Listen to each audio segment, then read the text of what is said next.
पंजाब च की हो रहा है, किवें गुरु साहिबान के प्रति नफरत ये सो काल्ड पास्टर फैला रहे हैं, किवें गुरु ग्रंथ साहिब बारे माड़ा जिहड़ा ये बोल रहे हैं, ये सारे सबूत दिखाए भी ने, इन्हां नूं दे भी दिते ने। नफरती प्रचार हो रहा है बॉर्डर स्टेट के विच, ये सारा कुछ हो रहा है, इनू रोकने का यतन करे, नहीं तो ये नतीजे जिहड़े है वो भारत सरकार लिए भी चंगे नहीं निकलने।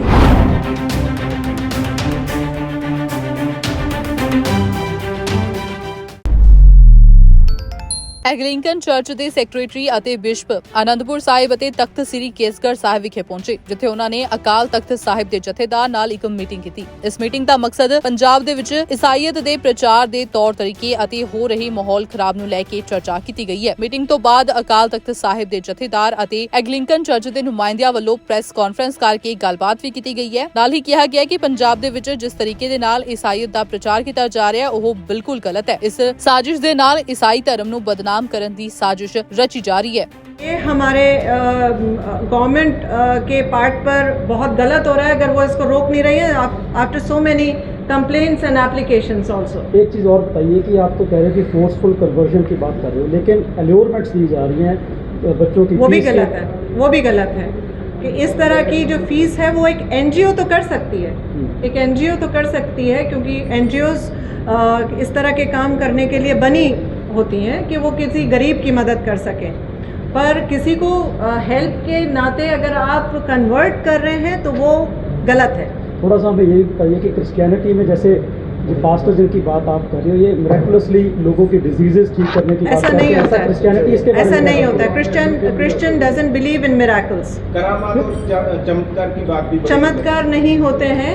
आपका विश्वास आपको बदलता है, आपका विश्वास आपको ठीक करता है। अगर आपका परम पिता परमेश्वर में आपका विश्वास है तो वो आपको ठीक करेगा किसी भी बीमारी से, क्योंकि हम दवा भी करते हैं और दुआ भी करते हैं, तो दोनों ही चीज़ें आपको हेल्प करती हैं। हमारा विश्वास हमें ठीक करता है मेंटली और सोलफुली, और हमें दवाई ठीक करती है डॉक्टर की।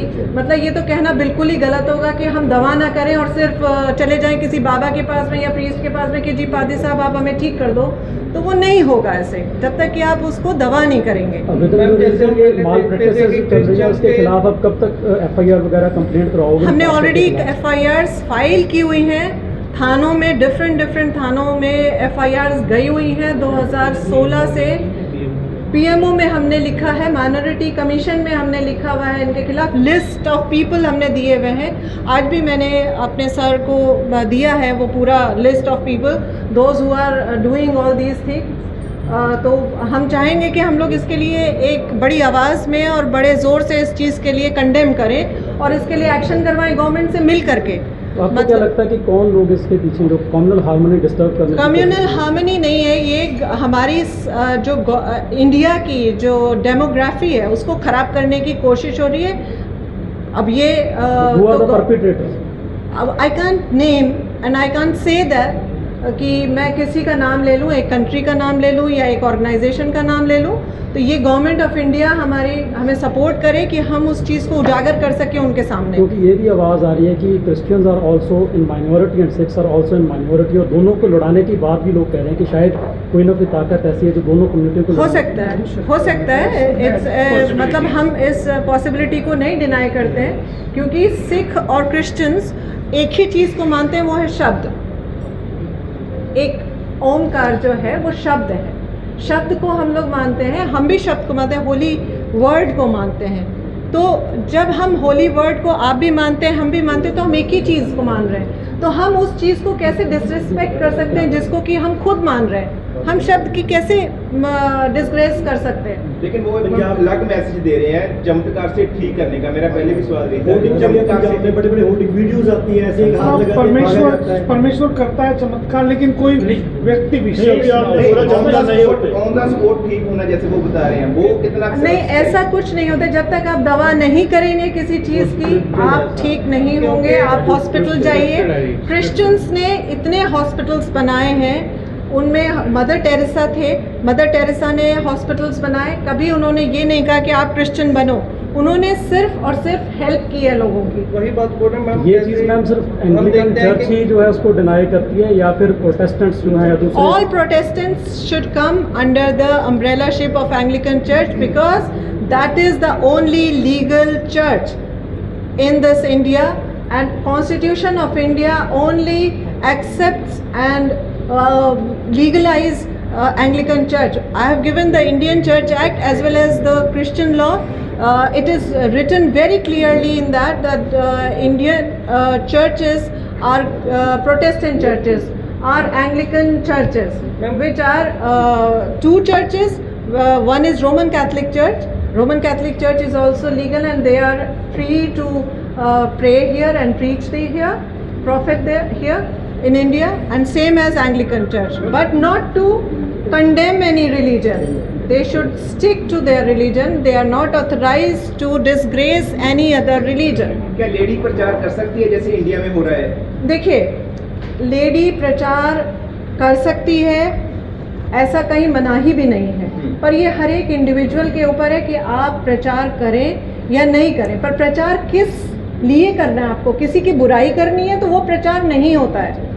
किसी भी रिलीजन की बुराई करना इज़ नॉट प्रचार। प्रचार जहाँ आएगा तो किसी की आपको मानवता की भलाई के लिए होगा या किसी की किसी भगवान की या किसी परमेश्वर की आराधना के लिए प्रचार होता है। हम किसी अपने ईश्वर की कोई भी भगवान को हम मान रहे हैं उसके बारे में हम बताएं, पर हम किसी भगवान को बुरा कहें ये हमें हक हमारी गवर्नमेंट भी नहीं देती है, हमारी बाइबल भी नहीं कोई देती है। व्यक्ति अपने साथ नाम के साथ पैगंबर शब्द यूज कर सकता है जैसे पंजाब में हो रहा है? नहीं, पैगंबर शब्द नहीं यूज किया जा सकता। इसके लिए कानून बना हुआ है इंडियन चर्च दुर्भाग्यवश जो है, दुर्भाग्यवश ऐसा हो रहा है। लेकिन जो कर रहे हैं उनके खिलाफ कोई एक्शन? ये सब स्क्रिप्टेड है, कोई ना कोई इसके पीछे बड़ा हाथ है जो हमारे इस कम्युनिटीज़ को कम्युनल बना करके फूट डलवा रहा है या इसको ख़राब करना चाह रहा है। यहाँ पर जो पीस और हार्मनी हमारे बीच में है पंजाब में, उसको ख़राब करने की कोशिश की जा रही है। इंस्टेंट हीलिंग हाथ लगा के बिल्कुल ठीक कर देते हैं, मैं पास्टर में ठीक है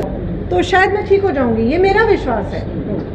समझ रहे हैं? मैं आपसे बोल सकती हूँ कि आप मेरे ऊपर हाथ रख दें तो हो सकता है मेरा विश्वास मुझे, पर ये कोई किसी और का चमत्कार नहीं है, ये मेरा विश्वास है। और चमत्कार के आपने जैसे अभी कंटेंट को सारा कुछ ये कर दिया, बट हम होप करें कि आने वाले दिनों में कोई और कार्डिनल्स या सीनियर जो हायरार्की में है बिशप तक जो ऐसी बात आगे आकर ये कह सकते हैं, कंडेम करें इन चीज़ों को, क्योंकि बड़ा हमारे बिशप साहब इस चीज़ को कंडेम करेंगे। एक्चुअली क्या होता है कि डायरेक्टली हम किसी के लिए कुछ बोल नहीं सकते हैं। हम लोग सीधे सीधे ऑब्जेक्शन कर सकते हैं कि ये बंदा गलत कर रहा है ना। अब ये होता है कि आपकी एक सोसाइटी है, आप उसमें क्या काम कर रहे हो, अगर गलत काम कर रहे हो तो वो गवर्नमेंट का पूरा अधिकार होता है कि उस सोसाइटी को आप रोकें, उसके जवाब लें, उसको बंद करें।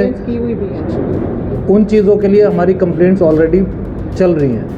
ਉਧਰ ਸ੍ਰੀ ਅਕਾਲ ਤਖਤ ਸਾਹਿਬ ਦੇ ਜਥੇਦਾਰ ਸਿੰਘ ਸਾਹਿਬ ਗਿਆਨੀ ਹਰਪ੍ਰੀਤ ਸਿੰਘ ਨੇ ਕਿਹਾ ਕਿ ਜਿਸ ਤਰੀਕੇ ਦੇ ਨਾਲ ਪੰਜਾਬ ਦੇ ਵਿੱਚ ਈਸਾਈਅਤ ਦਾ ਪ੍ਰਚਾਰ ਕੀਤਾ ਜਾ ਰਿਹਾ ਹੈ ਉਸ ਦੇ ਸਾਡੇ ਕੋਲ ਅੰਕੜੇ ਵੀ ਨੇ ਅਤੇ ਜਿਸ ਤਰੀਕੇ ਦੇ ਨਾਲ ਭਾਈਚਾਰਕ ਸਾਂਝ ਨੂੰ ਤੋੜਨ ਦੇ ਯਤਨ ਕੀਤੇ ਜਾ ਰਹੇ ਹੈ, ਇਸ ਮਾਮਲੇ ਦੇ ਵਿੱਚ ਕੇਂਦਰ ਸਰਕਾਰ ਨੂੰ ਸਖਤ ਨੋਟਿਸ ਲੈਣਾ ਚਾਹੀਦਾ ਹੈ। ਈਸਾਈਅਤ ਦੇ ਨਾਮ ਦੇ ਉੱਤੇ ਜਿਹੜਾ ਪਖੰਡ ਜਾਂ ਭਰਮਜਾਲ ਫੈਲਾਇਆ ਜਾ ਰਿਹਾ ਉਹਦੇ ਸੰਬੰਧੀ ਅਸੀਂ ਜਾਣਕਾਰੀ ਲੈਣ ਵਾਸਤੇ ਐਂਗਲੀਕਨ ਚਰਚ ਤੇ ਦੂਸਰੀਆਂ ਜਿਹੜੀਆਂ ਚਰਚਸ ਨੇ ਉਹਨਾਂ ਨਾਲ ਵੀ ਜਿਹੜਾ ਸੰਪਰਕ ਸਾਧਿਆ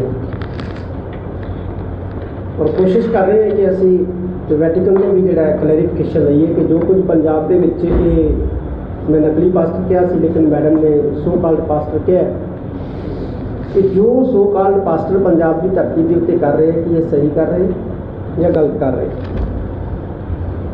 ਇੱਕ ਸ਼ਬਦ ਕਰੂਸੇਡ ਵਰਤਿਆ ਜਾ ਰਿਹਾ ਇਹਨਾਂ ਵੱਲੋਂ ਸ੍ਰੀ ਅੰਮ੍ਰਿਤਸਰ ਸਾਹਿਬ ਦੀ ਧਰਤੀ 'ਤੇ, ਮੋਗੇ ਦੀ ਧਰਤੀ 'ਤੇ, ਜਿਹਦਾ ਮਤਲਬ ਹੁੰਦਾ ਧਰਮ ਯੁੱਧ। ਇਹ ਕਿਸ ਖਿਲਾਫ ਧਰਮ ਯੁੱਧ ਲੜ ਰਹੇ ਹੈ? ਗਵਰਨਮੈਂਟ ਦੇ ਖਿਲਾਫ ਲੜ ਰਹੇ ਹੈ ਜਾਂ ਪੰਜਾਬ ਦੀ ਧਰਤੀ ਦੇ ਉੱਤੇ ਸਿੱਖਾਂ ਦੇ ਖਿਲਾਫ ਲੜ ਰਹੇ ਹੈ ਜਾਂ ਹਿੰਦੂਆਂ ਦੇ ਖਿਲਾਫ ਲੜ ਰਹੇ ਹੈ? ਇਹਨਾਂ ਨੂੰ ਕਲੀਅਰ ਕਰਨਾ ਚਾਹੀਦਾ। 1095 ਦੇ ਵਿੱਚ ਕਰੂਸੇਡ ਹੋਇਆ ਵੈਸਟਰਨ ਯੂਰਪ ਦੇ ਵਿੱਚ, 60 ਤੋਂ 70 ਲੱਖ ਲੋਕ ਮਾਰੇ ਗਏ। 1291 ਤੋਂ 1578 ਦੇ ਦਰਮਿਆਨ ਵੀ ਜਿਹੜੇ ਗੁਰੂ ਸਾਹਿਬ ਹੋਏ। ਲੇਕਿਨ ਇਹ ਜਿਹੜੇ ਸੋ ਕਾਲਡ ਪਾਸਟਰ ਹੈ, ਇਹ ਕਿਸ ਕਿਸਮ ਦਾ ਗੁਰੂ ਸਾਹਿਬ ਚਾਹੁੰਦੇ ਨੇ ਪੰਜਾਬ ਦੀ ਧਰਤੀ ਦੇ ਉੱਤੇ, ਔਰ ਉਹ ਵੀ ਸ਼੍ਰੀ ਅੰਮ੍ਰਿਤਸਰ ਸਾਹਿਬ ਦੀ ਧਰਤੀ ਦੇ ਉੱਤੇ। ਇਹ ਸਾਡੇ ਲਈ ਬਹੁਤ ਚਿੰਤਾ ਦਾ ਵਿਸ਼ਾ ਹੈ ਇਸ ਗੁਰੂ ਸਾਹਿਬ ਸ਼ਬਦ ਨੂੰ ਵਰਤਣਾ, ਔਰ ਭਾਰਤ ਸਰਕਾਰ ਲਈ ਵੀ ਇਹ ਸ਼ਬਦ ਜਿਹੜਾ ਚਿੰਤਾ ਦਾ ਵਿਸ਼ਾ ਹੋਣਾ ਚਾਹੀਦਾ ਹੈ। ਲੇਕਿਨ ਮੈਨੂੰ ਲੱਗਦਾ ਹੈ ਕਿ ਭਾਰਤ ਸਰਕਾਰ ਸ਼ਾਇਦ ਚਿੰਤਤ ਨਹੀਂ ਹੈ ਇਹਨਾਂ ਵੱਲੋਂ ਵਰਤੇ ਗੁਰਸੇਵ ਸ਼ਬਦ ਨੂੰ ਲੈ ਕੇ। ਅੱਜ ਐਂਗਲੀਕਨ ਚਰਚ ਦੇ ਬਿਸ਼ਪ ਜਿਹੜੇ ਇੱਥੇ ਆਏ ਆ, ਅਸੀਂ ਇਹਨਾਂ ਨੂੰ ਜਿਹੜੀਆਂ ਜਾਣਕਾਰੀਆਂ ਦਿੱਤੀਆਂ ਨੇ ਵਿਦ ਫੈਕਟ, ਤੱਥ ਰਹਿਤ ਜਾਣਕਾਰੀਆਂ ਨਹੀਂ ਦਿੱਤੀਆਂ। ਸਾਡੇ ਵੀਰ ਆਏ ਆ, ਉਹਨਾਂ ਨੇ ਜਾਣਕਾਰੀਆਂ ਦਿੱਤੀਆਂ। ਇੱਕ ਤਾਂ ਜਿਹੜੇ ਸੋ ਕਾਲਡ ਪਾਸਟਰ ਹੈ ਪਿੰਡਾਂ ਦੇ ਵਿੱਚ ਪੰਜਾਬੀ ਭਾਸ਼ਾ ਨਾਲੋਂ ਤੋੜ ਰਹੇ, ਔਰ ਜਿਹੜੀਆਂ ਜਾਣਕਾਰੀਆਂ ਅਸੀਂ ਇਹਨਾਂ ਨੂੰ ਦਿੱਤੀਆਂ ਨੇ ਇਹ ਸਾਡੇ ਵੀਰਾਂ ਕੋਲੇ ਦੇ ਵਿਦ ਪ੍ਰੂਫ ਨੇ, ਸਬੂਤ ਨੇ। ਬੱਚਿਆਂ ਨੂੰ ਕੜਾਹ ਪ੍ਰਸ਼ਾਦ ਦੀ ਦੇਗ ਲੈਣ ਤੋਂ ਰੋਕਿਆ ਜਾ ਰਿਹਾ। ਇੱਥੋਂ ਤੱਕ ਲੰਗਰ ਦੇ ਪ੍ਰਤੀ ਨਫ਼ਰਤ ਫੈਲਾਈ ਜਾ ਰਹੀ ਹੈ। ਸਭ ਤੋਂ ਵੱਧ ਗੁਰੂ ਗ੍ਰੰਥ ਸਾਹਿਬ ਸੱਚੇ ਪਾਤਸ਼ਾਹ ਦੇ ਪਾਵਨ ਸਰੂਪਾਂ ਪ੍ਰਤੀ ਜਿਹੜਾ ਜਾਂ ਬਾਣੀ ਦੇ ਪ੍ਰਤੀ ਸ਼ੰਕੇ ਪੈਦਾ ਕੀਤੇ ਜਾ ਰਹੇ। ਗੁਟਕੇ ਪੋਥੀਆਂ ਜਿਹੜੀਆਂ ਸਿੱਖ ਪਰਿਵਾਰਾਂ ਦੇ ਘਰਾਂ ਦੇ ਵਿੱਚ ਹੈ, ਉਹਨਾਂ ਨੂੰ ਸ਼ੈਤਾਨ ਦੀਆਂ ਪੋਥੀਆਂ ਇਹ ਲੋਕ ਕਹਿ ਰਹੇ ਨੇ ਜਿਹੜੇ ਸੋ ਕਾਲ ਪਾਸਟਰ ਨੇ।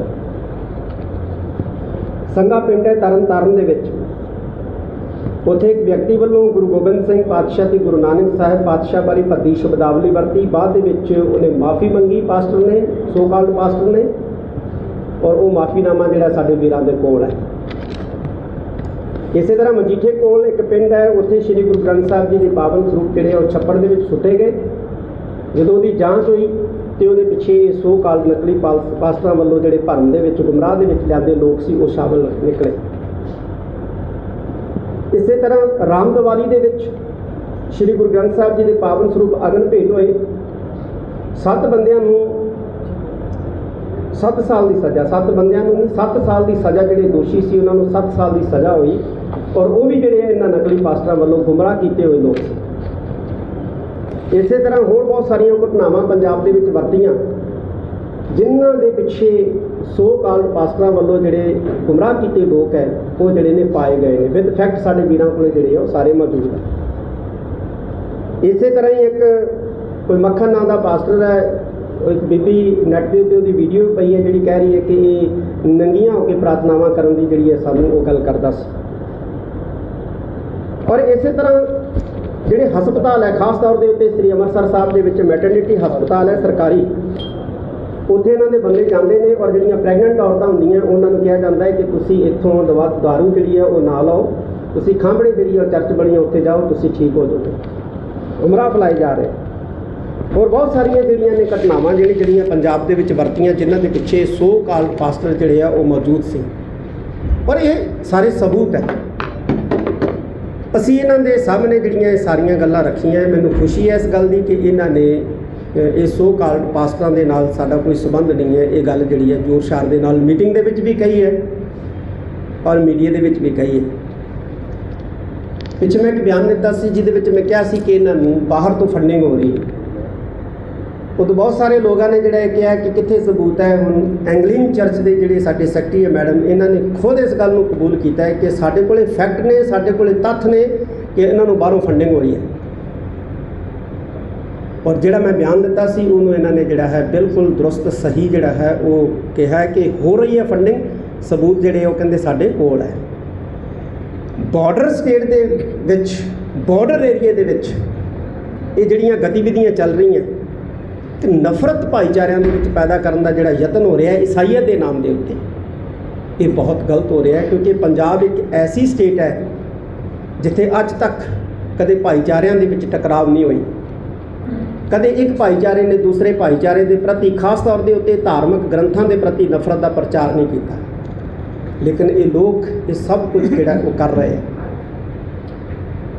ਅਸੀਂ ਬਹੁਤ ਜਲਦ ਬਾਕੀ ਜਿਹੜੀ ਚਰਚਸ ਨੇ ਉਹਨਾਂ ਦੇ ਨਾਲ ਵੀ ਜਿਹੜਾ ਸਾਡਾ ਸੰਪਰਕ ਹੈ, ਉਹਨਾਂ ਦੇ ਨਾਲ ਵੀ ਅਸੀਂ ਬੈਠਾਂਗੇ। ਜਿਸ ਤਰ੍ਹਾਂ ਦੀ ਕਲੈਰੀਫਿਕੇਸ਼ਨ ਐਂਗਲਿਕਨ ਚਰਚ ਨੇ ਦਿੱਤੀ ਹੈ, ਉਸ ਤਰ੍ਹਾਂ ਦੀ ਕਲੈਰੀਫਿਕੇਸ਼ਨ ਅਸੀਂ ਜਿਹੜੀ ਹੈ ਉਹਨਾਂ ਤੋਂ ਵੀ ਲਵਾਂਗੇ। ਔਰ ਖ਼ਾਸ ਤੌਰ ਤੇ ਵੈਟੀਕਨ ਤੋਂ ਜਿਹੜਾ ਹੈ ਅਸੀਂ ਚਿੱਠੀ ਪੱਤਰ ਰਾਹੀਂ ਜ਼ਰੂਰ ਚਾਹਾਂਗੇ ਉਹਨਾਂ ਨੂੰ ਕਿ ਸਾਨੂੰ ਦੱਸਿਆ ਜਾਵੇ ਕਿ ਇਹ ਜਿਹੜੇ ਸੋ ਕਾਲਡ ਪਾਸਟਰ ਪੰਜਾਬ ਦੀ ਧਰਤੀ ਦੇ ਉੱਤੇ ਕਰ ਰਹੇ ਹੈ, ਕੀ ਇਹਦਾ ਈਸਾਈਅਤ ਨਾਲ ਸੰਬੰਧ ਹੈ ਜਾਂ ਨਹੀਂ ਹੈ। ਜਿਵੇਂ ਇਹਨਾਂ ਮੈਡਮ ਨੇ ਕਿਹਾ ਕਿ ਨਹੀਂ ਹੈ, ਤੇ ਜੇ ਨਹੀਂ ਹੈ ਤੇ ਸਰਕਾਰ ਨੂੰ ਫਿਰ ਇਹਨਾਂ ਦੇ ਉੱਤੇ ਕਾਰਵਾਈ ਜਿਹੜੀ ਹੈ ਉਹ ਕਰਨੀ ਚਾਹੀਦੀ ਹੈ। ਤਾਂ ਮੈਂ ਅੱਜ ਦੀ ਇਸ ਇਕੱਤਰਤਾ ਦੇ ਉੱਤੇ ਇਹਨਾਂ ਨੂੰ ਵੈਲਕਮ ਕਹਿੰਦਾ। ਔਰ ਸਾਡੇ ਜਿਹੜੇ ਵੀਰ ਆਏ ਆ ਜਿਨ੍ਹਾਂ ਨੇ ਬਹੁਤ ਸਾਰੇ ਮਸਲੇ ਵਿਦ ਫੈਕਟ ਇਹਨਾਂ ਦੇ ਕੋਲ ਉਠਾਏ ਹੈ ਕਿ ਪੰਜਾਬ 'ਚ ਕੀ ਹੋ ਰਿਹਾ ਹੈ, ਕਿਵੇਂ ਗੁਰੂ ਸਾਹਿਬਾਨ ਦੇ ਪ੍ਰਤੀ ਨਫ਼ਰਤ ਇਹ ਸੋ ਕਾਲਡ ਪਾਸਟਰ ਫੈਲਾ ਰਹੇ ਨੇ, ਕਿਵੇਂ ਗੁਰੂ ਗ੍ਰੰਥ ਸਾਹਿਬ ਬਾਰੇ ਮਾੜਾ ਜਿਹੜਾ ਇਹ ਬੋਲ ਰਹੇ ਨੇ। ਇਹ ਸਾਰੇ ਸਬੂਤ ਦਿਖਾਏ ਵੀ ਨੇ, ਇਹਨਾਂ ਨੂੰ ਦੇ ਵੀ ਦਿੱਤੇ ਨੇ ਕਿ ਆਹ ਦੇਖ ਲਓ ਕੀ ਕਰ ਰਹੇ ਨੇ ਇਹ ਸੋ ਕਾਲਡ ਪਾਸਟਰ। ਤਾਂ ਬਹੁਤ ਅੱਛਾ ਆਉਣ ਵਾਲੇ ਸਮੇਂ ਦੇ ਵਿੱਚ ਇਹਦਾ ਰਿਜ਼ਲਟ ਨਿਕਲੂਗਾ। ਪਰ ਮੈਂ ਭਾਰਤ ਸਰਕਾਰ ਨੂੰ ਜ਼ਰੂਰ ਕਹਿਣਾ ਚਾਹਾਂਗਾ ਕਿ ਉਹਦੇ ਜਾਗਣ ਦਾ ਵੇਲਾ ਹੈ। ਬਾਰਡਰ ਸਟੇਟ ਦੇ ਉੱਤੇ ਇਹ ਕੁਝ ਹੋ ਰਿਹਾ ਹੈ, ਨਫ਼ਰਤੀ ਪ੍ਰਚਾਰ ਹੋ ਰਿਹਾ ਹੈ, ਬਾਰਡਰ ਸਟੇਟ ਦੇ ਵਿੱਚ ਇਹ ਸਾਰਾ ਕੁਝ ਹੋ ਰਿਹਾ, ਇਹਨੂੰ ਉਹ ਰੋਕਣ ਦਾ ਯਤਨ ਕਰੇ, ਨਹੀਂ ਤਾਂ ਇਹਦੇ ਨਤੀਜੇ ਜਿਹੜੇ ਹੈ ਉਹ ਭਾਰਤ ਸਰਕਾਰ ਲਈ ਵੀ ਚੰਗੇ ਨਹੀਂ ਨਿਕਲਣੇ ਹੈ। ਦੂਸਰੀ ਗੱਲ ਦੇਖੋ, ਇਹ ਬਿਸ਼ਪ ਨੇ ਇਹਨਾਂ ਦਾ ਇੱਕ ਪਹਿਰਾਵਾ ਹੈ। ਅਗਰ ਇਸ ਪਹਿਰਾਵੇ ਦੇ ਵਿੱਚ ਜਾਂ ਉਹ ਪਾਸਟਰ ਬੈਠੇ ਨੇ ਆਪਣੇ ਇੱਕ ਪਹਿਰਾਵੇ ਦੇ ਵਿੱਚ ਈਸਾਈਅਤ ਦਾ ਪ੍ਰਚਾਰ ਕਰਦੇ ਆ, ਸਾਨੂੰ ਕੋਈ ਦਿੱਕਤ ਨਹੀਂ ਹੈ। ਦਸਤਾਰਾਂ ਬੰਨ੍ਹ ਕੇ, ਦਾੜੀਆਂ ਛੱਡ ਕੇ ਈਸਾਈਅਤ ਦਾ ਪ੍ਰਚਾਰ ਕਰਨਾ ਜਾਂ ਈਸਾਈਅਤ ਦੇ ਨਾਮ ਦੇ ਉੱਤੇ ਭਰਮ ਜਾਲ ਫੈਲਾਉਣੇ, ਪਖੰਡ ਜਾਲ ਫੈਲਾਉਣੇ, ਇਹਨੂੰ ਬਰਦਾਸ਼ਤ ਨਹੀਂ ਕੀਤਾ ਜਾਊਗਾ। ਇੱਥੋਂ ਤੱਕ ਵੀ ਸਾਡੇ ਕੋਲ ਸਬੂਤ ਹੈ ਕਿ ਅੱਗੋਂ ਪਿੱਛੋਂ ਇਹ ਬਿਲਕੁਲ ਪੱਗ ਨਹੀਂ ਬੰਨ੍ਹਦੇ, ਲੇਕਿਨ ਜਦੋਂ ਇਹਨਾਂ ਨੇ ਪਿੰਡਾਂ 'ਚ ਜਾ ਕੇ ਸਾਡੇ ਭੋਲੇ ਭਾਲੇ ਲੋਕਾਂ ਨੂੰ ਗੁੰਮਰਾਹ ਕਰਨਾ ਹੁੰਦਾ ਹੈ, ਉਦੋਂ ਇਹ ਪੱਗ ਬੰਨ੍ਹ ਕੇ ਜਾਂਦੇ ਨੇ, ਉਦੋਂ ਇਹ ਦਾੜੀ ਖੋਲ੍ਹ ਕੇ ਜਾਂਦੇ ਨੇ, ਉਦੋਂ ਇਹ ਕੁੜਤਾ ਪਜਾਮਾ ਪਾ ਕੇ ਜਾਂਦੇ ਨੇ। ਤਾਂ ਇਹ ਚੀਜ਼ਾਂ ਜਿਹੜੀਆਂ ਨੇ ਇਹ ਸਾਬਤ ਕਰਦੀਆਂ ਨੇ ਕਿ ਇਹ ਚਲਾਕੀ ਦੇ ਨਾਲ, ਚੁਸਤੀ ਦੇ ਨਾਲ ਸਿੱਖਾਂ ਨੂੰ ਗਲਤ ਪਾਸੇ ਜਿਹੜਾ ਹੈ ਉਹ ਲਾਉਣ ਦਾ ਯਤਨ ਕਰ ਰਹੇ ਨੇ। ਔਰ ਸਿੱਖ ਮਨਾਂ ਦੇ ਵਿੱਚ ਸਾਡੇ ਧਰਮ ਗ੍ਰੰਥਾਂ ਦੇ ਪ੍ਰਤੀ, ਸਾਡੀਆਂ ਮਰਿਆਦਾਵਾਂ ਦੇ ਪ੍ਰਤੀ ਇਹ ਲੋਕ ਨਫ਼ਰਤ ਫੈਲਾ ਰਹੇ ਨੇ। ਔਰ ਇਹਨਾਂ ਨੂੰ ਅਸੀਂ ਕਿਹਾ ਹੈ ਕਿ ਤੁਸੀਂ ਖੁਦ ਇਹ ਸੋ ਕਾਲਡ ਪਾਸਟਰਾਂ ਦੀ ਮੁਖਾਲਫਤ ਕਰੋ, ਅਸੀਂ ਇਹਨਾਂ ਦੇ ਨਾਲ ਹੋਵਾਂਗੇ। ਔਰ ਇਹਨਾਂ ਨੇ ਸਾਨੂੰ ਕਿਹਾ ਹੈ ਕਿ ਅਸੀਂ ਬਿਲਕੁਲ ਪਹਿਲੋਂ ਵੀ ਗੌਰਮੈਂਟ ਕੋਲ ਇਹਨਾਂ ਦੀਆਂ ਕੰਪਲੇਂਟਸ ਦਿੱਤੀਆਂ ਨੇ, ਕਹਿੰਦੇ ਇਹ ਸਾਡੇ ਨਾਲ ਖੜਨਗੇ, ਕਿਉਂਕਿ ਜਿਹੜਾ ਕੁਝ ਅਸੀਂ ਪਿਛਲੇ ਸਮੇਂ ਦੌਰਾਨ ਕਹਿ ਰਹੇ ਆ, ਸਾਡੇ ਵੀਰ ਪ੍ਰਚਾਰ ਰਹੇ ਆ, ਉਹੀ ਕੁਝ ਇਹਨਾਂ ਨੇ ਜਿਹੜਾ ਆ ਕੇ ਮੀਟਿੰਗ 'ਚ ਵੀ ਕਿਹਾ ਔਰ ਪ੍ਰੈਸ ਦੇ ਸਾਹਮਣੇ ਵੀ ਜਿਹੜਾ ਕਿਹਾ ਕਿ ਇਹ ਜਿਹੜਾ ਚਮਤਕਾਰਾਂ ਦੇ ਨਾਂ ਦੇ ਉੱਤੇ ਜਿਹੜਾ ਈਸਾਈਅਤ ਨੂੰ ਬਦਨਾਮ ਕਰਨ ਦਾ ਯਤਨ ਹੋ ਰਿਹਾ, ਇਹ ਬਿਲਕੁਲ ਗਲਤ ਹੋ ਰਿਹਾ। ਇਹਨੂੰ ਬਰਦਾਸ਼ਤ ਨਹੀਂ ਕੀਤਾ ਜਾਊਗਾ, ਨਾ ਸਿੱਖਾਂ ਵੱਲੋਂ ਤਾਂ ਬਿਲਕੁਲ ਨਹੀਂ ਕੀਤਾ ਜਾਊਗਾ। ਇਹਨਾਂ ਨੂੰ ਕਿਹਾ ਕਿ ਤੁਹਾਨੂੰ ਕਰਨਾ ਚਾਹੀਦਾ, ਕਹਿੰਦੇ ਸਾਡੇ ਵੱਲੋਂ ਵੀ ਬਿਲਕੁਲ ਵੀ ਇਸ ਚੀਜ਼ ਨੂੰ ਬਰਦਾਸ਼ਤ ਨਹੀਂ ਕੀਤਾ ਜਾਊਗਾ। ਇਹਦੇ ਲਈ ਅਸੀਂ ਇਹਨਾਂ ਦਾ ਥੈਂਕਸ ਕਰਦੇ। ਸਾਹਿਬ ਜਿੱਦਾਂ ਹੋ ਗਿਆ ਡਿਪਲੋਮੈਟਿਕਲੀ ਕੋਈ ਠੀਕ ਹੈ, ਸਰਕਾਰ ਦੇ ਨਾਲ ਇਹਨਾਂ ਦੇ ਨਾਲ ਗੱਲਬਾਤ ਹੋਈ, ਲੇਕਿਨ ਸਿੱਖ ਕੌਮ ਦੇ ਲਈ ਕੀ ਸੰਦੇਸ਼ ਹੈ? ਕਿਉਂਕਿ ਪਿੱਛੇ ਦੇਖਿਆ ਜਿਸ ਤਰੀਕੇ ਨਿਹੰਗ ਸਿੰਘਾਂ ਵੱਲੋਂ ਉੱਥੇ ਪੂਰੇ ਪ੍ਰੋਗਰਾਮ ਦਾ ਵਿਰੋਧ ਵੀ ਕੀਤਾ ਗਿਆ, ਸਰਕਾਰ ਦੇ ਵੱਲੋਂ ਕੇਸ ਕਰ ਦਿੱਤੇ ਗਏ। ਦੇਖੋ, ਇੱਕ ਗੱਲ ਮੈਂ ਤੁਹਾਨੂੰ ਦੱਸਣਾ ਚਾਹੁੰਦਾ ਹੈ ਕਿ ਨਿਹੰਗਾਂ ਸਿੰਘਾਂ ਨੇ ਵਿਰੋਧ ਨਹੀਂ ਕੀਤਾ। ਨਿਹੰਗ ਸਿੰਘ ਆਪਣੇ ਰਸਤੇ 'ਤੇ ਜਾ ਰਹੇ ਸੀ, ਉਸ ਪਖੰਡ ਜਾਲ ਦਾ ਵਿਰੋਧ ਪਿੰਡ ਵਾਲੇ ਕਰ ਰਹੇ ਸੀ, ਪਿੰਡ ਵਾਲੇ ਕਰ ਰਹੇ ਸੀ। ਨਿਹੰਗ ਸਿੰਘਾਂ ਨੂੰ ਦੇਖ ਕੇ ਉਹਨਾਂ ਨੇ ਉਹਨਾਂ ਤੋਂ ਸਹਿਯੋਗ ਮੰਗਿਆ ਕਿ ਇਹ ਕੁਝ ਪਖੰਡ ਜਾਲ ਫੈਲਾ ਰਹੇ ਨੇ, ਤੇ ਨਿਹੰਗ ਸਿੰਘ ਜਿਹੜੇ ਆ ਉਹਨਾਂ ਪਿੰਡ ਵਾਲਿਆਂ ਦੇ ਨਾਲ ਜਿਹੜੇ ਆ ਉਹ ਲੱਗੇ ਜ਼ਰੂਰ ਹੈ। ਇਸ ਕਰਕੇ ਉਹਨਾਂ 'ਤੇ ਮੁਕੱਦਮੇ ਦਰਜ ਕਰਨੇ ਜਿਹੜਾ ਮੈਂ ਸਮਝਦਾ ਇਹ ਵੀ ਕੋਈ ਚੰਗੀ ਗੱਲ ਨਹੀਂ ਹੈ, ਸਰਕਾਰ ਨੂੰ ਵਾਪਸ ਲੈਣੇ ਚਾਹੀਦੇ। ਸਿੰਘ ਸਾਹਿਬ ਫੇਸਬੁੱਕ ਤੇ ਕਈ ਵਿਦਵਾਨ ਬਣ ਜਾਂਦੇ ਆ ਤੇ ਕਾਫੀ ਧਰਮਾਂ ਦੇ ਜਾਤਾਂ ਦੇ ਖਿਲਾਫ ਬਹੁਤ ਜਿਹਨਾਂ ਨੂੰ ਗਿਆਨ ਵੀ ਉਹਨਾਂ ਦੇ ਖਿਲਾਫ ਮੈਂ ਬਹੁਤ ਵਾਰ ਕਹਿ ਚੁੱਕਿਆ ਕਿ ਸਾਡਾ ਅੱਜ ਯੂਥ ਜਿੰਨੀ ਫੀਡ ਲੈ ਰਿਹਾ ਸੋਸ਼ਲ ਮੀਡੀਆ ਤੋਂ ਲੈ ਰਿਹਾ ਹੈ, ਔਰ ਸੋਸ਼ਲ ਮੀਡੀਆ ਦੇ ਉੱਤੇ 95% ਜਿਹੜੀ ਫੀਡ ਸਾਡੇ ਯੂਥ ਨੂੰ ਮਿਲ ਰਹੀ ਹੈ, ਉਹਦੇ ਬ੍ਰੇਨ ਨੂੰ ਗੰਧਲਾ ਕਰ ਰਹੀ ਹੈ, ਬਰਬਾਦ ਕਰ ਰਹੀ ਹੈ। ਹਰ ਬੰਦਾ ਜਿਹੜਾ ਹੈ ਉਹ ਸੋਸ਼ਲ ਮੀਡੀਆ ਦੇ ਉੱਤੇ ਡਾਕਟਰ ਬਣਿਆ ਬੈਠਾ ਹੈ, ਹਰ ਬੰਦਾ ਸੋਸ਼ਲ ਮੀਡੀਆ ਦੇ ਉੱਤੇ ਫਿਲਾਸਫਰ ਬਣਿਆ ਬੈਠਾ ਹੈ, ਹਰ ਬੰਦਾ ਸੋਸ਼ਲ ਮੀਡੀਆ ਦੇ ਉੱਤੇ ਵੱਡਾ ਪੱਤਰਕਾਰ ਬਣਿਆ ਬੈਠਾ ਹੈ, ਹਰ ਬੰਦਾ ਸੋਸ਼ਲ ਮੀਡੀਆ ਦੇ ਉੱਤੇ ਧਰਮ ਪ੍ਰਚਾਰਕ ਬਣਿਆ ਬੈਠਾ ਹੈ। ਤਾਂ ਸੋਸ਼ਲ ਮੀਡੀਆ ਜਿਹੜਾ ਹੈ ਇਹ ਇੱਕ ਬਹੁਤ ਵਧੀਆ ਚੀਜ਼ ਹੈ, ਲੇਕਿਨ ਇਸ ਨੂੰ ਮਿਸਯੂਜ਼ ਕੀਤਾ ਜਾ ਰਿਹਾ ਹੈ। ਇਹਦਾ ਚੰਗੇ ਕੰਮ ਲਈ ਯੂਜ਼ ਹੋਣਾ ਚਾਹੀਦਾ ਹੈ, ਕੌਮ ਦੀ ਬਿਹਤਰੀ ਲਈ ਯੂਜ਼ ਹੋਣਾ ਚਾਹੀਦਾ ਹੈ, ਕੌਮ ਦੀਆਂ ਸੰਸਥਾਵਾਂ ਦੀ ਮਜ਼ਬੂਤੀ ਲਈ ਇਸ ਸੋਸ਼ਲ ਮੀਡੀਆ ਨੂੰ ਯੂਜ਼ ਕੀਤਾ ਜਾਣਾ ਚਾਹੀਦਾ ਹੈ। ਲੇਕਿਨ ਉਲਟਾ ਹੋ ਰਿਹਾ ਹੈ, ਇਸ ਸੋਸ਼ਲ ਮੀਡੀਆ ਦਾ ਇਸਤੇਮਾਲ ਜਿਹੜਾ ਹੈ ਜਿਨ੍ਹਾਂ ਦੇ ਬ੍ਰੇਨ ਦੇ ਵਿੱਚ ਸੋਸ਼ਲ ਮੀਡੀਆ ਨੇ ਗਲਤ ਫੀਡ ਪਾ ਦਿੱਤੀ ਹੈ, ਉਹ ਇਸ ਸੋਸ਼ਲ ਮੀਡੀਆ ਦਾ ਇਸਤੇਮਾਲ ਸਾਡੀਆਂ ਸੰਸਥਾਵਾਂ, ਸਾਡੇ ਇੰਸਟੀਟਿਊਸ਼ਨਸ, ਸਾਡੇ ਰਿਚੁਅਲਸ, ਸਾਡੇ ਜਿਹੜੇ ਸਮਾਜ ਦੇ ਜਿਹੜੇ ਸਾਡੇ ਚੰਗੇ ਰਿਸ਼ਤੇ ਹੈ, ਨੈਤਿਕਤਾ ਦੇ ਨਿਯਮ ਨੇ, ਉਹਨਾਂ ਨੂੰ ਇਹ ਗੰਧਲਾ ਕਰ ਰਹੇ ਨੇ, ਭੰਗ ਕਰ ਰਹੇ ਨੇ, ਕਮਜ਼ੋਰ ਕਰ ਰਹੇ ਨੇ। ਸਿੰਘ ਸਾਹਿਬ ਕੇਂਦਰ ਸਰਕਾਰ ਦੀ ਤੁਸੀਂ ਗੱਲ ਕੀਤੀ ਕਿ ਜੇਕਰ ਸਾਰਾ ਕੁਝ ਨਾ ਰੁਕਿਆ ਤਾਂ ਡਾਇਰ ਕੰਸੀਕੁਐਂਸਿਸ ਉਹਨਾਂ ਨੂੰ ਫੇਸ ਕਰਨੇ ਪੈਣਗੇ। ਪੰਜਾਬ ਸਰਕਾਰ ਕਿਉਂਕਿ ਸਾਰਾ ਕੁਝ ਪੰਜਾਬ ਦੇ ਵਿੱਚ ਹੋ ਰਿਹਾ, ਉਹਦੇ ਬਾਰੇ ਕੀ? ਕਿਉਂਕਿ ਇਹ ਜਿਹੜਾ ਨੈਸ਼ਨਲ ਸਿਕਿਉਰਿਟੀ ਦਾ ਜਿਹੜਾ ਮਸਲਾ ਹੈ ਉਹ ਭਾਰਤ ਸਰਕਾਰ ਦੇ ਕੋਲ ਹੈ, ਤਾਂ ਇਸ ਕਰਕੇ ਭਾਰਤ ਸਰਕਾਰ ਨੂੰ ਅਸੀਂ ਕਹਾਂਗਾ ਕਿ ਇਹ ਨੈਸ਼ਨਲ ਸਿਕਿਉਰਿਟੀ ਦਾ ਮਸਲਾ ਹੈ। ਬਾਰਡਰ ਸਟੇਟ ਦੇ ਵਿੱਚ ਇਹ ਲੋਕ ਨਫ਼ਰਤ ਫੈਲਾ ਰਹੇ ਨੇ, ਇਹ ਜਿਹੜੇ ਲੋਕ ਬਾਹਰਲੀਆਂ ਸਟੇਟਾਂ ਤੋਂ ਆ ਕੇ ਪੰਜਾਬ ਦੇ ਵਿੱਚ ਰਹਿ ਰਹੇ ਨੇ, ਜੇ ਲੋੜ ਪਈ ਤੇ ਇਹਨਾਂ ਦਾ ਇਸ ਜ਼ਮੀਨ ਦੇ ਨਾਲ ਪਿਆਰ ਨਹੀਂ ਹੈ, ਇਹ ਭੱਜ ਜਾਣਗੇ, ਲੜਨਗੇ ਤਾਂ ਅਸੀਂ ਸਾਡੇ ਲੋਕ ਲੜਨਗੇ ਜਿਹੜੇ ਜ਼ਮੀਨ ਤੋਂ ਸਦੀਆਂ ਤੋਂ ਰਹਿ ਰਹੇ ਆ, ਜਿਨ੍ਹਾਂ ਦਾ ਜ਼ਮੀਨ ਦੇ ਨਾਲ ਪਿਆਰ। ਮੁੱਦੇ ਤੇ ਪੰਜਾਬ ਸਰਕਾਰ ਨੂੰ ਵੀ ਸਹਿਰਤਾ ਦੀ ਲੋੜ ਹੈ। ਬਿਲਕੁਲ ਬਿਲਕੁਲ ਸਹਿਰਦਤਾ ਦੀ ਲੋੜ ਹੈ। ਮੇਰੀ ਇਸ ਮਸਲੇ ਦੇ ਉੱਤੇ ਗੱਲ ਵੀ ਹੋਈ ਹੈ ਬਹੁਤ ਲੰਬੀ ਚੌੜੀ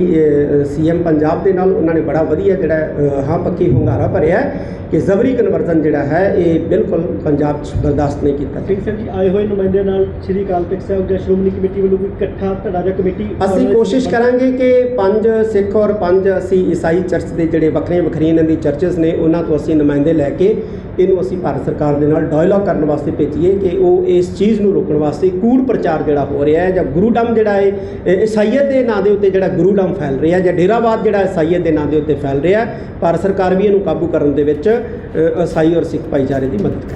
ਹੁਣ ਵੇਖਣਾ ਹੋਵੇਗਾ ਕਿ ਆਉਣ ਵਾਲੇ ਸਮੇਂ ਦੇ ਵਿੱਚ ਇਹ ਮਾਮਲਾ ਹੋਰ ਕੀ ਨਵੇਂ ਮੋੜ ਲੈਂਦਾ ਹੈ। D5 ਚੈਨਲ ਪੰਜਾਬੀ ਲਈ ਅਨੰਦਪੁਰ ਸਾਹਿਬ ਤੋਂ ਵਿਮਲ ਸ਼ਰਮਾ ਦੀ ਰਿਪੋਰਟ। ਹੋਏਗੀ ਕਿਸਾਨਾਂ ਦੀ ਗੱਲ, ਨਵੀਂ ਖੇਤੀ ਮਸ਼ੀਨਾਂ, ਬੀਜਾਂ ਤੇ ਬਾਗਾਂ ਦੀ ਗੱਲ ਲੈ ਕੇ ਚੱਲਾਂਗੇ ਤੁਹਾਨੂੰ ਰੰਗਲੇ ਪੰਜਾਬ ਦੇ ਖੇਤਾਂ ਵੱਲ। ਦੇਖਣਾ ਨਾ ਭੁੱਲਣਾ ਸਾਡਾ ਖਾਸ programme farming with Amarjeet Waraich, ਸੋਮਵਾਰ ਤੋਂ ਸ਼ੁੱਕਰਵਾਰ ਸਵੇਰੇ 7:30 ਵਜੇ D5 ਚੈਨਲ ਪੰਜਾਬੀ ਤੇ। ਕੀ ਹੁੰਦੀ ਹੈ ਜਮਾਬੰਦੀ, ਕਿਵੇਂ ਬਣਦੀ ਹੈ ਵਸੀਅਤ, ਜ਼ਮੀਨ ਜਾਇਦਾਦ ਦੇ ਹਰ ਮਸਲੇ ਤੇ ਕਰਾਂਗੇ ਚਰਚਾ। ਦੇਖਣਾ ਨਾ ਭੁੱਲਣਾ ਸਾਡਾ ਖਾਸ programme naibtehsildar.com। D5 channel Punjabi ਹੁਣੇ ਸਬਸਕ੍ਰਾਈਬ ਕਰੋ, ਬੈਲ ਆਈਕਨ ਤੇ ਕਲਿੱਕ ਕਰੋ।